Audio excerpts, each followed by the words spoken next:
Од два телефони кои се воделе на осомничената пратеничка Фросина Ременски, еден бил форматиран, а вториот бил сменет 4 дена пред отварање на истрагата за рекетот и апсењето на Боки 13, па потоа не бил најден и одземен.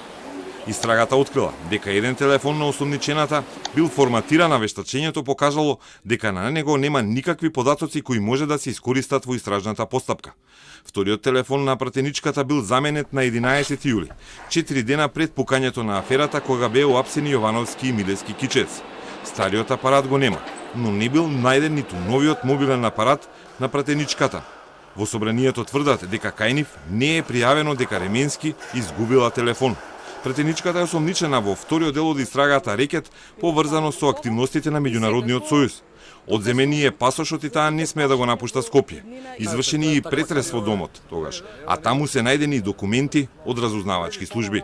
Обвинителството за гонење на организиран криминал и корупција ја известило наследничката на УБК, новата агенција за национална безбедност, дека имало доверливи документи кај пратеничката.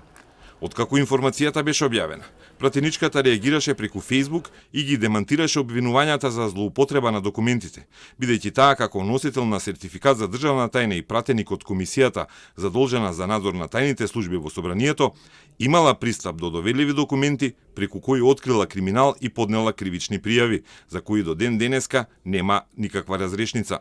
И во денешниот Facebook статус, Ременски навестува дека во документите најдени кај неа има сомнежи за криминал на раководители и вработени во тајните служби. Согласно закон, документот со кој се прикрива кривично дело, пречекорување на овластувања или други незаконски действија не може да биде класифициран документ. Веста објавена во пресретна институционална потврда по моја представка за крајно незаконит влез и претрес во мојот дом, што отвара друга сериозна димензија за законитоста во постапување на надлежните за спроведување на истражното действие.